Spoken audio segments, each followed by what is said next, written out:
वायुः अनिलम् अमृतम् मथेदम् भस्मान्तकं शरीरम् ॐ क्रतो स्मर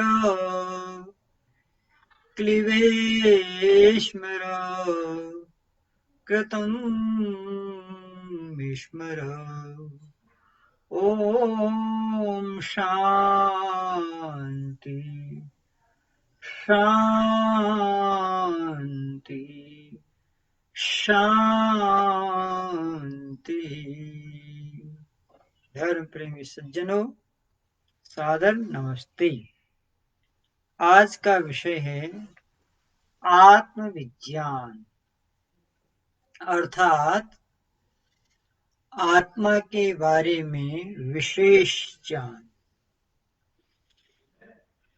संसार में अनंत योनियां हैं, उसमें से केवल मानव ही एक ऐसी योनि है जिसको शरीर, मन, आत्मा, बुद्धि और परमात्मा को जानने का पूर्ण अधिकार है।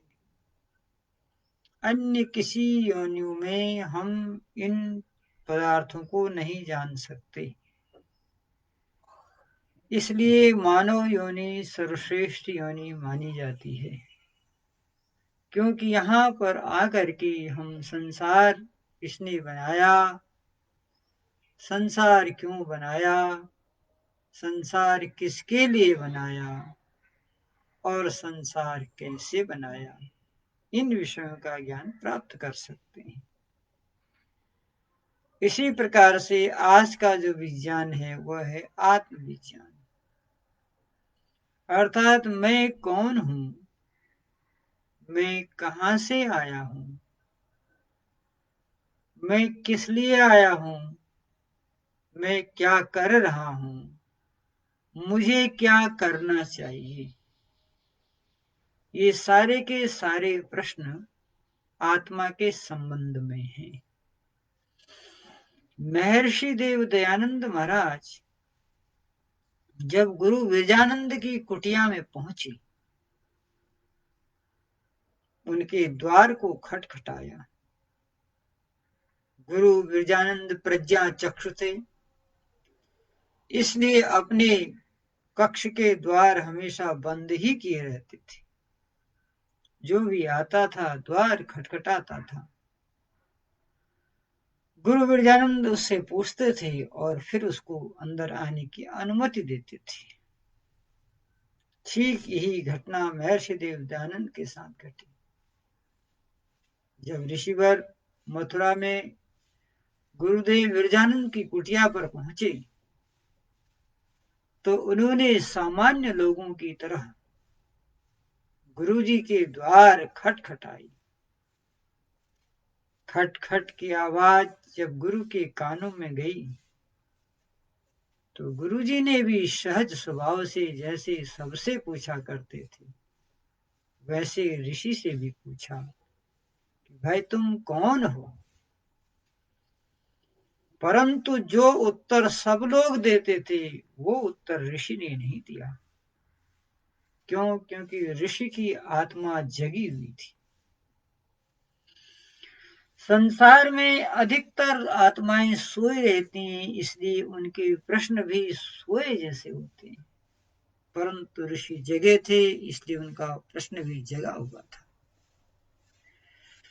जब गुरु ने पूछा तुम कौन हो, तब ऋषि ने कहा यदि मैं यही जानता कि मैं कौन हूं तो मुझे आपके दरवाजे पर आने की आवश्यकता भी नहीं पड़ती। गुरु विरजानंद थोड़ी देर के लिए सहम गए, ठहर गए और सोचने लगे। बहुत लोग इस द्वार पर आते हैं, परंतु ऐसा प्रश्न तो पहली बार किया है।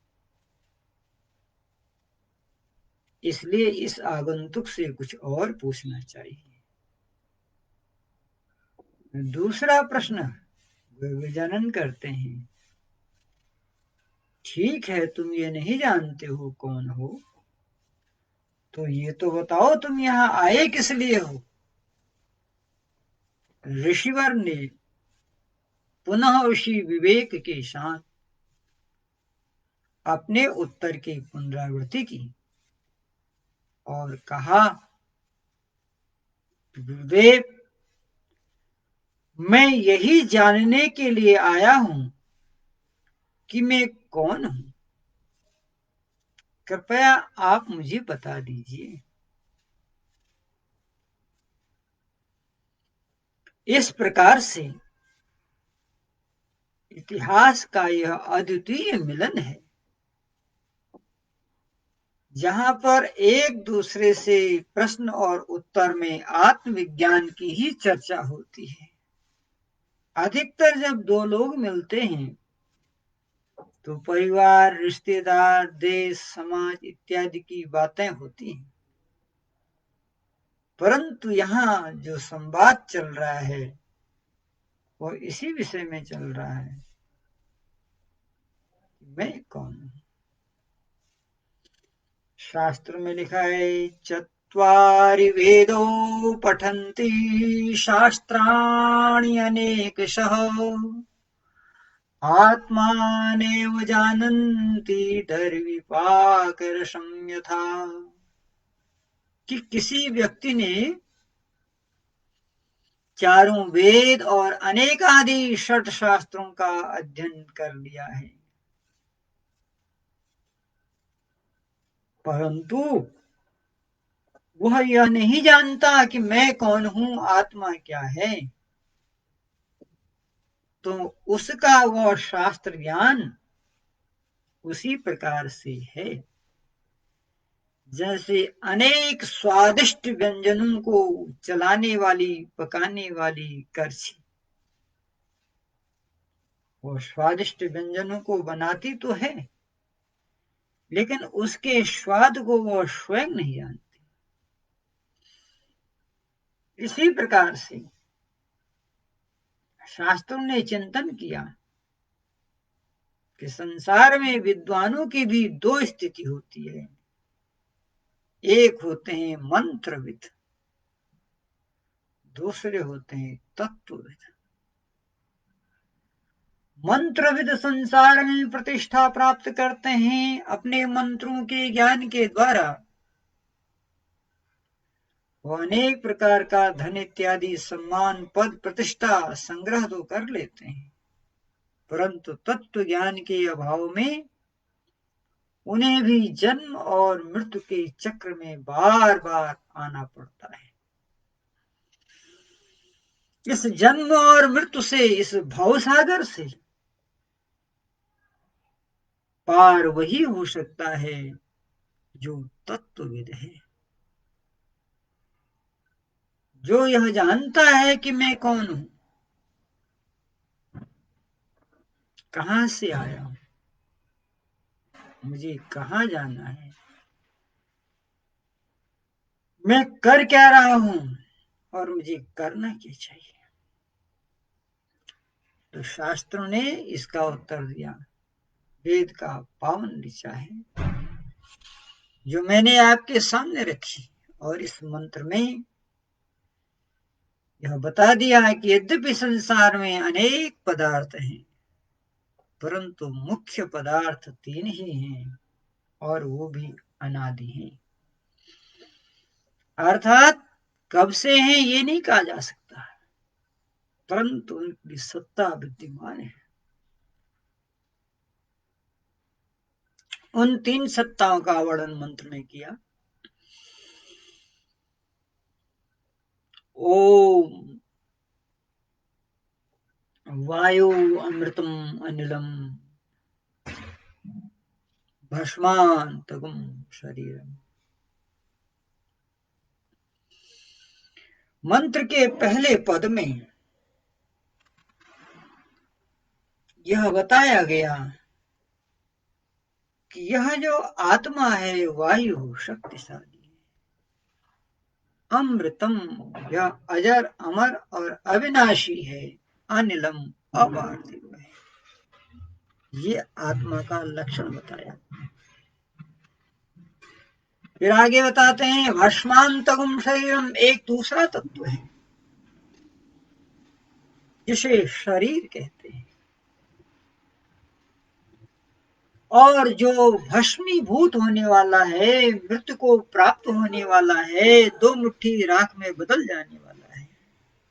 सभी को जाना है शमशान, राजा हो या रंक धनी जन, सब हैं एक समान, सभी को जाना है शमशान। क्रूर काल रूपी अजगर है, बैठा मुंह फैलाए। क्रूर काल रूपी अजगर है, बैठा मुंह फैलाए। पता नहीं यह वैरी जग में कब किसको खा जाए, सभी को जाना है शमशान।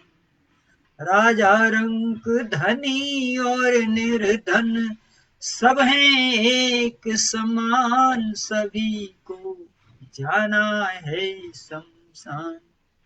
गया सिकंदर देखे जिसने, विश्व विजयी के सपने, पड़े छोड़ने उसको सारे, हीरे पन्ने अपने। ढेरू चांदी सोना छोड़ा, छोड़ा कुल सामान, सभी को जाना है शमशान। भस्मांतकम शरीर, यह दूसरा तत्व है। यह शरीर भस्मीभूत होने वाला है, नाशवान है, क्षणभंगुर है, परिवर्तनशील है। फिर आगे कहते हैं ओम क्रतो स्मर। क्रतो ये जीवात्मा का पर्यायवाची शब्द है। हे कर्मशील जीवात्मा, तू ओम का स्मरण कर। क्यों? क्योंकि जिस शरीर में तू बैठा है यह तेरे पास पहले भी नहीं था, वर्तमान में है, आगे रहेगा नहीं। परंतु इसी शरीर में आत्मा के साथ परमात्मा भी रहती है। वह अनादि काल से तेरे साथ था, आज भी है, अनंत काल तक रहेगा। वही तेरा सच्चा साथी है। इसलिए तू उस ओम का स्मरण कर। क्या किया है आज तक, उसको स्मरण कर। अपने दुखों को दूर करने के लिए परमात्मा का स्मरण कर। सुख चाहे यदि नर जीवन में, जप ले प्रभु नाम प्रमाद न कर। है यही सुमिरने योग्य सखा, तू और किसी को याद न कर। सुख चाहे यदि नर जीवन में, जप ले प्रभु नाम प्रमाद न कर। है यही सुमिरने योग्य सखा, तू और किसी को याद न कर। अस्थिर है जग के ठाट सभी, अस्थिर है जग के ठाट सभी।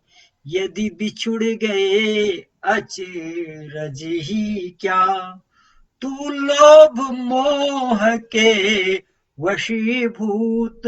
शिर धुन कर शोक विषाद न कर। है यही सुमिरने योग्य सखा, तू और किसी को याद न कर सुख चाहे यदि नर जीवन में। संसार के अन्य शरीरों में परमात्मा ने सुख शांति और आनंद को प्राप्त करने के साधन, जिसे विशेषतः हम अंतःकरण कहते हैं, इसका अभाव है वहां। मानव को यह प्राप्त है, इसलिए दुर्लभम में तत्रिम मनुष्यत्वम मुमुक्षुत्वम महात्मा नाम संसर्ग। इस संसार में तीन चीजें बड़ी दुर्लभ हैं। पहली चीज दुर्लभ क्या है? मानव का शरीर आपको प्राप्त हो चुका है। दूसरा दुर्लभ क्या है? इस मानव शरीर में आकर के यह जानने की इच्छा पैदा हो जाना कि मैं कौन हूं। और तीसरा दुर्लभ चीज कौन है? गुरु विद्यानंद और ऋषिदयानंद जैसे आचार्यों का प्राप्त होना। इसलिए यह आत्मविज्ञान हमें प्रेरणा देता है। यदि हमने यह चेद अवेदित तत् सत्यम अस्ति, यदि इस मानव शरीर में रहते रहते हमने सत्य को प्राप्त कर लिया, आत्मा को जान लिया, तब तो सत्य है, अच्छा है। यदि नहीं जाना तो महतो विनष्टि, इससे ज्यादा कोई नुकसान नहीं हो सकता है। इसलिए गति आत्मा की कोई तो बताए, कहाँ से आए कहाँ लौट जाए। तो ये अजर अमर अविनाशी आत्मा है। यह न कहीं आता है न कहीं जाता है, आने और जाने वाला शरीर है। इस आत्म तत्व को जान के ही मनुष्य को मोक्ष की प्राप्ति हो सकती है। जिसने मैं को नहीं जाना वो परमात्मा को नहीं जान सकता है। इसलिए पूर्ण पुरुषार्थ के साथ हम प्रतिदिन प्रातः सायंकाल ब्रह्मज्ञ में यह जानने का प्रयास करें कि मैं आत्मा हूँ, अजर अमर अविनाशी हूँ, शरीर नाशवान है। यह संसार मुझे साधना के लिए मिला हुआ है और साध्य परमात्मा है और साधक जीवात्मा है। साधन साध्य और साधक का विवेक रहेगा तो निश्चित है हम अपने इस आत्म तत्व को प्राप्त कर लेंगे। आज के लिए इतना ही। शेष कल। बहुत बहुत धन्यवाद। इत्योम शम।